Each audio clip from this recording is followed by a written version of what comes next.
Friends, welcome to वायोवर्स। आज के video में हम लोग कैलेंडर डिस्कस करेंगे। मैंने यूजीसी नेट पेपर 1 को टारगेट करते हुए ये वीडियो बनाया है। तो आज हम लोग कैलेंडर से रिलेटेड कुछ थ्योरी एंड कुछ एग्जाम्पल देखेंगे। तो without any delay let's get started.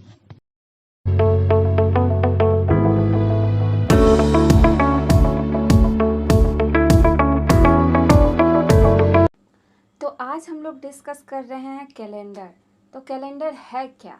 यदि आपसे कोई पूछे कि कैलेंडर क्या है तो आप इसको सिंपल वे में कैसे डिफाइन कर सकते हैं? तो definition of the calendar is a way to display relationship between day, month and year.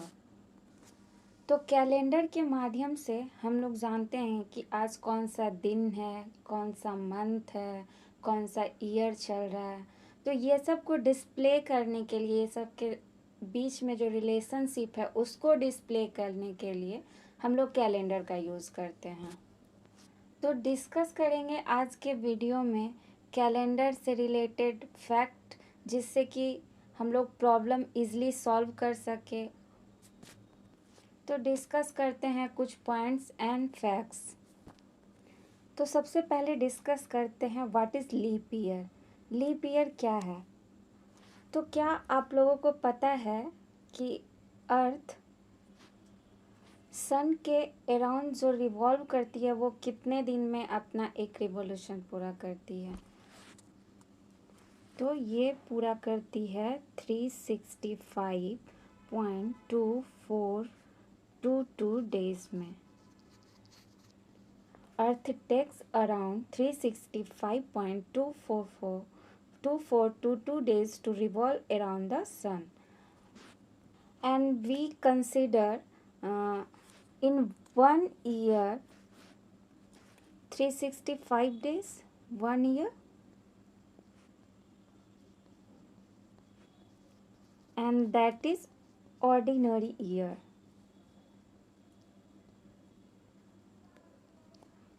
आप ऐसे भी बोल सकते हैं कि लीप ईयर को छुड़ा के जो ईयर्स आते हैं वो ऑर्डिनरी ईयर है। तो 365 को छुड़ा के ये 2422 जो एक्स्ट्रा है वो एवरी 4 ईयर्स के बाद 1 डे फॉर्म करता है। That's why every 4 year leap year आता है जिसमें कि 366 डेज होते हैं। तो leap year comes in every 4 year, इसलिए कोई भी ईयर लीप ईयर है या नहीं इसको जानने के लिए हम लोग 4 से डिवाइड करते हैं। फॉर एग्ज़ाम्पल 2004 डिवाइडेड बाई 4, इसको डिवाइड करोगे तो 501 आ जाएगा। तो पूरी तरह ये डिवाइड हो जा रहा है, तो 2004 ये लीप ईयर हो गया। ऐसे ही आप लोग चेक कर सकते हैं 2008, 2012, 2016 एंड 20 और भी एग्जाम्पल होंगे। ये सब सारे लीप ईयर हैं। बट ये जो रूल है सेंचुरी में अप्लाई नहीं होता है। Century leap year every 400 years में आता है। Century leap year comes after 400 years. That's why कोई भी सेंचुरी लीप ईयर है या नहीं उसको जानने के लिए हम लोग 400 से डिवाइड करते हैं। एग्जाम्पल 1600 लेते हैं डिवाइडेड बाई 400, तो ये आ गया 4, तो डिवाइड हो जा रहा है, तो ये सेंचुरी लीप ईयर है। अदर एग्जाम्पल ले सकते हैं 2000, तो ये भी हमारा सेंचुरी लीप ईयर है। तो एक क्वेश्चन देखते हैं, इसमें आपको बताना है कि कौन सा लीप ईयर है। तो अभी तो हम लोगों ने कुछ पॉइंट डिस्कस किया, अब इसको और कैसे सॉल्व कर सकते हैं। या तो आप ओवरऑल को 4 से डिवाइड कर सकते हैं, या लास्ट के 2 डिजिट लेके उसको 4 से डिवाइड कर सकते हैं। बट यदि सेंचुरी हो या डबल ज़ीरो हो किसी ईयर के लास्ट में, तो उसको हम लोग 400 से डिवाइड करेंगे ओवरऑल को। तो इसको यदि 4 से डिवाइड करेंगे तो इसका रिमाइंडर 0 नहीं आएगा, यानी ये 4 से पूरी तरह डिवाइड नहीं होगा, इसका भी नहीं आएगा, सिर्फ एक ये डिवाइड हो रहा है, तो लीप ईयर ये होगा। Let's discuss some more point. तो first point is month starting with Monday, Tuesday और Wednesday will have 4 Saturday, 4 Sunday, that is total 8 weekends। जो मंथ मंडे, ट्यूसडे या वेडनेसडे से स्टार्ट हो रहा है उसमें उस मंथ में 4 सैटरडे एंड 4 संडे होंगे। तो टोटल वीकेंड्स कितना हो गया? वीकेंड्स में संडे और सैटरडे दोनों आता है, तो 4 सैटरडे 4 संडे 8 वीकेंड्स आ गया। सेकेंड पॉइंट है month starting with Thursday will have 5 Saturday 4 Sunday, that is 9 weekend. जो मंथ थर्सडे से स्टार्ट हो रहा है उसमें 5 सैटरडे और 4 संडे होंगे, तो वीकेंड टोटल कितना हो गया? वीकेंड 9 हो गया। थर्ड पॉइंट है जो मंथ फ्राइडे से स्टार्ट हो रहा है उसमें 5 सैटरडे एंड 4 संडे होंगे, तो वीकेंड कितना हो गया? 9 वीकेंड्स हो जाएगा। बट इसका कंडीशन है कि मंथ लास्ट होना चाहिए 28 से 29 से या 30 डेज से, यानी कि उस मंथ में 28 डे हो या 29 डे हो या 30 डे हो और फ्राइडे से स्टार्ट हो रहा है तो उसमें 5 सैटरडे एंड 4 संडे होंगे। इसी में सेकेंड पॉइंट है यदि 5 सैटरडे एंड 5 संडे होगा यानी टोटल 10 वीकेंड्स होंगे, यदि उस मंथ में 31 डेज होंगे तो 28, 29 एंड 30 डेज के लिए 9 वीकेंड्स हो गया एंड 31 डेज के लिए 10 वीकेंड्स हो गया।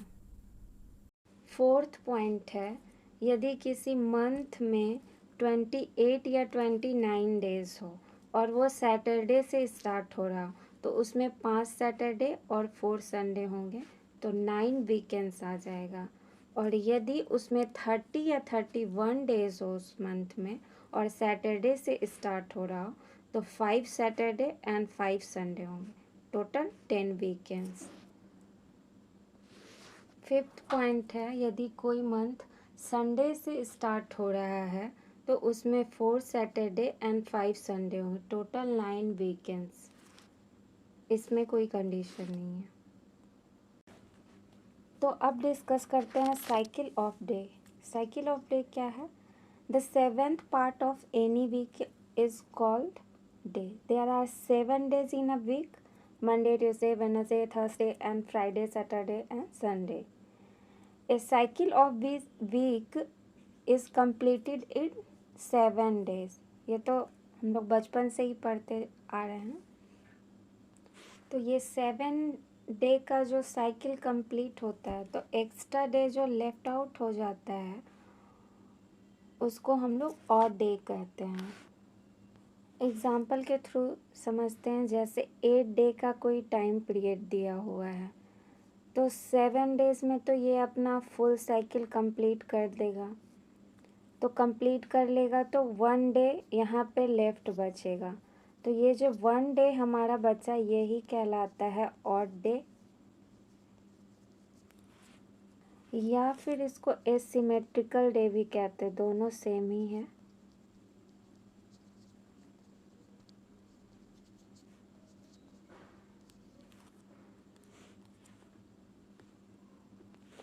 तो यहाँ कुछ पॉइंट्स है। Any day remained after the full cycle of 7 days is called odd day.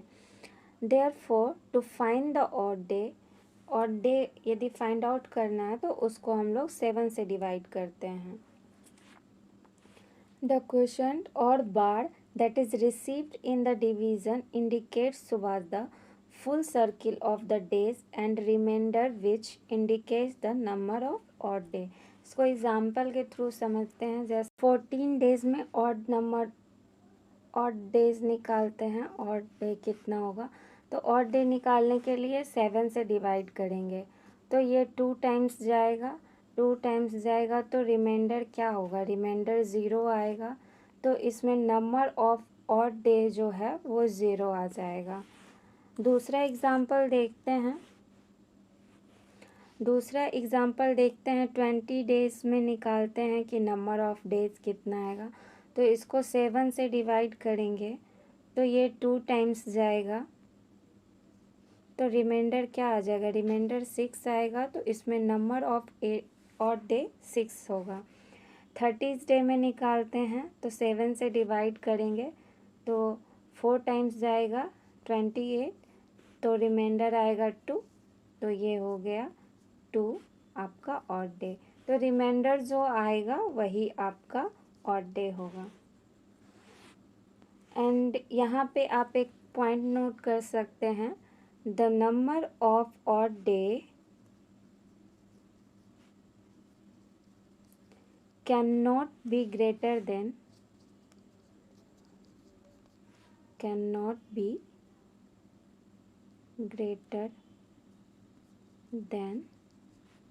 6 से ज़्यादा नहीं होगा number of day odd days.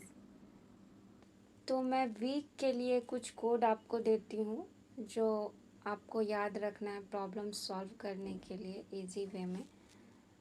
तो संडे से स्टार्ट करते हैं। Sunday, Monday, Tuesday, Wednesday, Thursday, Friday and Saturday.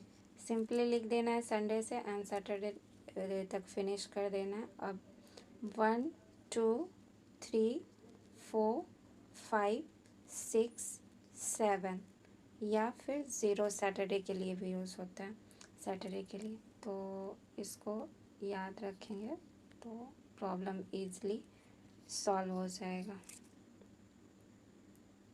मैं मंथ के लिए भी कुछ कोड प्रोवाइड करूँगी जिसको आप लोग मेमोराइज़ कर सकते हैं।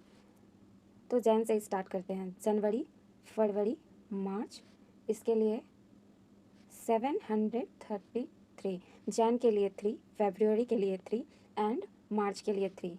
ये तो जनवरी, फरवरी एंड मार्च के लिए हो गया।